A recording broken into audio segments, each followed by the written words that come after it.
Hey guys, so the reason I call this series The Grind is because, you got players like Dark Magician Girl who brag about their profile, but they don't know the pain. They don't know the pain about grinding tanks. They want to paint themselves like they're some great, awesome player, and they're not. They're just a bunch of losers that don't want to stick to their original profile.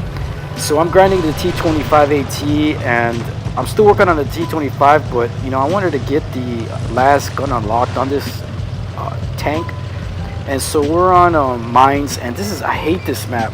So notice that the bulldog goes up, and this is the problem with turretless tanks.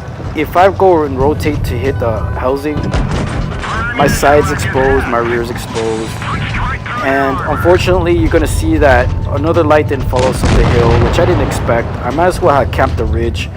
And this is the thing, man. Like I was hoping for team support up this hill. Shouldn't have been an issue. So I die, and look, this is what I'm talking about. This is why the grind's so hard, because of players like C Chan from the Death Clan. So he's a light tank, he's an AMX, and I had this tank. This is the last thing I would be doing. So now, I don't know how old this player is. I don't know if it's a 9-year-old or a 50-year-old. But I just know that, as you can see, that he's just playing like he's a tank destroyer and not supporting his team. So now I'm in this T25 AT, I'm dead. And so I have to watch this massive idiocy. And the reason I wanted to post these videos is perhaps maybe some people will look at this video and start to contemplate, what can I do better? So had I known that these guys would have camped the ridge like that, I would have just stayed there myself. And so now we're just getting destroyed. And now look at this player, C Chan Death. I want to take a good observation, guys. This is not what you do with the light tank. So he played like he was some sort of destroyer. And obviously, the shameful thing is that this guy should know better, because he plays light tanks a lot. But he plays in lower tiers, and lower tiers breed bad habits. And if I had this tank on this map, I would be dominating. I have like a 59% win rate with this tank. So now, here's the outcome.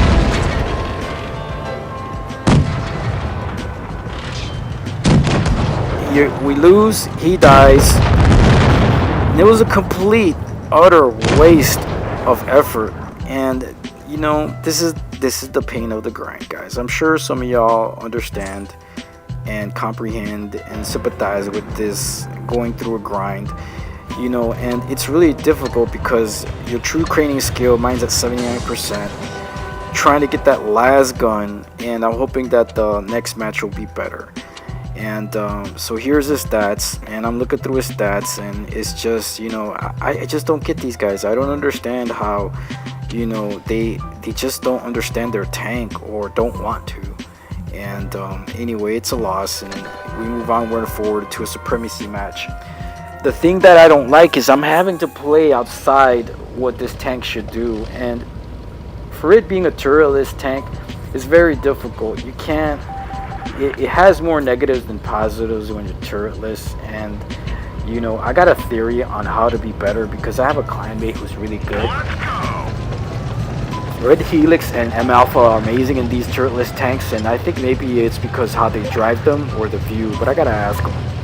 But anyhow, so we proceed at A, which is good, and we have quite a large contingent going there. But here's the problem, guys. I want you to notice the 3 tanks that are up ahead of me, and you have to have some flanking action when you engage. So right here, I know I have to flank. I have to flank, because those 3 tanks to my right, they're going to sit there and camp that ridge and try to form a firing line that isn't effective. So I shoot this guy and don't get any damage.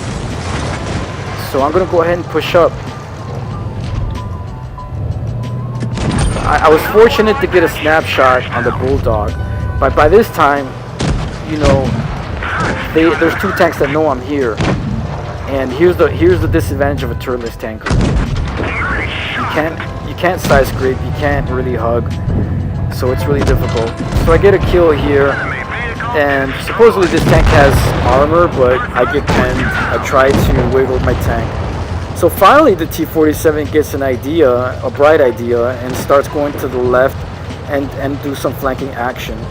So we needed to flank them really quick. Now notice that the base has not been capped, and we got a couple lights running around. We got the E25. A has not been capped till now, and so now we're in a little bit of trouble because now it's 4-on-4. Seems like it's going to be an even match, but since there was a lack of teamwork, a lack of a flank, and there just wasn't any thinking, and right here they just needed to run and leave. They just needed to run and circle back and get C, because look, there's a Tiger 2 and there's also an IS-3. You cannot take these tanks on, and I feel bad for the Emo because I have that tank and it has the mobility of a rooted tree. So look, here you go. You go in like Rambo and you get shot. The T-47 now, instead of going around the sea and capping and making these guys work for the points, they go on a suicide run. This is not smart. You know, we were already kind of unmatched evenly, but why make things worse?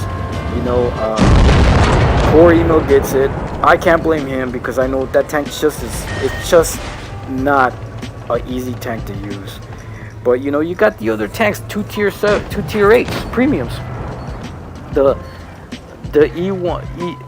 E100 and or whatever that tank is, and then this T-47. The mistake that they made was you gotta know when to leave.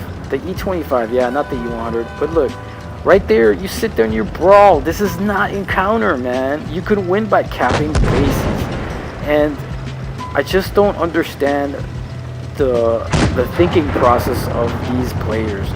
Anyhow, here's the result, and the outcome. You know, I try to influence the outcome, but it's just very difficult and turretless tank. So again, now I have to like endure another loss, and this is part of the grind. So really frustrating, really frustrating, but you know, it's hard to not get frustrated and take that frustration to another match. So now we're going on to another supremacy match, and immediately I know I have to cap.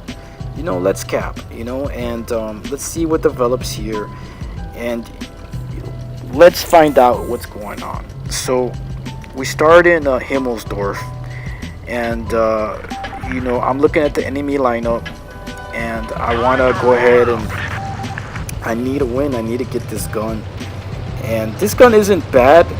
It's got a high fire rate, but I know that the 105s is what would steal some fear in these clowns, and it's got some stopping power and put some fear in them. So I cap and the safe way, and an SU-100Y rolls up. So right here, man, instead of getting greedy, getting cute, shit just rolled an A. But no, let's look at the SU-100Y.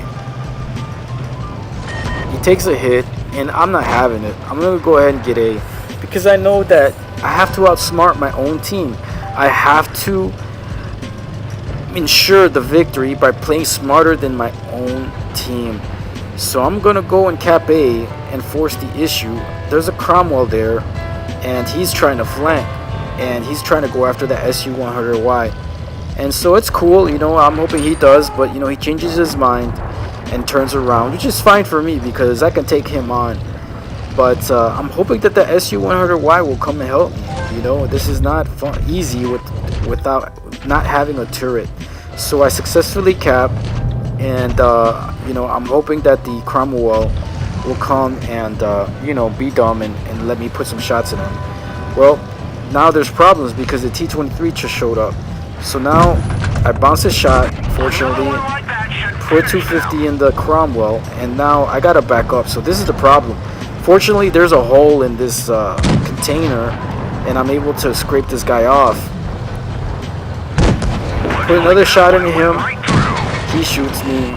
Fortunate to get a bounce, and he's still trying to get me. So again, I used a hole in the container and put another shot in him. and this is what I don't like. I got a low roll. So anyhow, here I am, and this is, see here, this is the tough part. See how you have to expose your side to rotate your tank? So I just shoot and miss. SU's there though, he finally came to help, thank goodness. And now this match is in hand. So it turned out to be a win, and we're killing these guys, and boom, I'm able to get a kill, and you know, here's the MT25. I'm able to put a shot in them. This game's over, we win, and you know, the SU did what he had to do, but probably would have been best if he came to camp with me, but it worked out in the end. But yeah, it's a grind, guys. Turretless tanks are, like one YouTuber calls them, it's just a crap tank, and I know probably some may disagree, but I find them to be annoying. You can't turn them. So yay, so finally guys, I get the big gun, the 105, and I'm able to start loading up some rounds. So here I'm gonna go test it out. I want to see what this thing can do, and it is frustrating because you have to build up your crew skill. I'm not gonna gold it. There's no way I'm gonna, you know, I need to be careful going that menu because you spend gold and wargaming will not refund you any gold spent on crew training. So we're gonna get ready to go into battle, and we'll see how well this goes. So we're on Naval Frontier. Now here's the other challenge with the turretless tankers. So you have limited rotation, limited depression, you can't side scrape. You basically are a one-way player, and I really want to stay with the group, hoping they go up left. And so fortunately the team is going to go left, and this is a good thing, and trying to stay positive, see what this 105 can do. So, and the thing is guys, when you're playing with your teammate, understand what's behind you, what's in front of you, not just with the red enemy, but with your fellow tankers. If you play as a team and you're cognizant of the tanks that are on your team, be polite, give your fellow platoon mates some space. Do you see that what the AMX did? Completely cut off the Centurion, and this is going to continue. So I get hit because he hogged the spot. Now look, I'm trying to line up a shot, and this is not what you want to happen. So you have 3 tanks blocking each other, 4, 5, 6. So now we got a whole line of tanks basically humping each other, being completely and utterly useless. So now I know I have to be smarter than them. I need to look and see how many tanks are there, and you know what, I might as well charge forward. So I decide here that, you know, they're not gonna let me get a shot. Look guys, look, we got a convention of morons. Just look. First, they're angled wrong. They can get pinned. They're not even like facing the enemy. So the AMX charges. I might as well charge too. But I want you to. This AMX is really greedy. So I go up here and I'm gonna try to get a shot and line up a shot. And of course I'm blocked. Look, he won't move. He won't move. And so he wants to get greedy, get the kill. And you know, I gotta line up a shot. So I get a shot on him. And I'm gonna go ahead and push up and try to get this T-23. Boom! I get a kill. So now look at, now they have the balls to charge. So now they got the guts to charge up once the dirty work's been done. And there's still some dirty work to be done that they're not gonna want to do. This low backs up like a coward, and so you know, he should just be pushing up on the STA-1 or the Pershing, but he's afraid to lose hit points. He should just roll down, ram the Pershing, and they're dead. So now he's allowing the stuff get hit. Now see, I get cut off with some shots. Looks like that one went right through. And maybe I get another kill here. So don't get the kill, but I get some damage. So now the match is over due to some good dirty work. But you can see guys that be polite. Work with your team. Don't be a scrub. You know, find a way to let your team have shots too, especially in a turretless tank. Don't be greedy, selfish, and stupid. Anyway guys, any comments, questions, hit me up.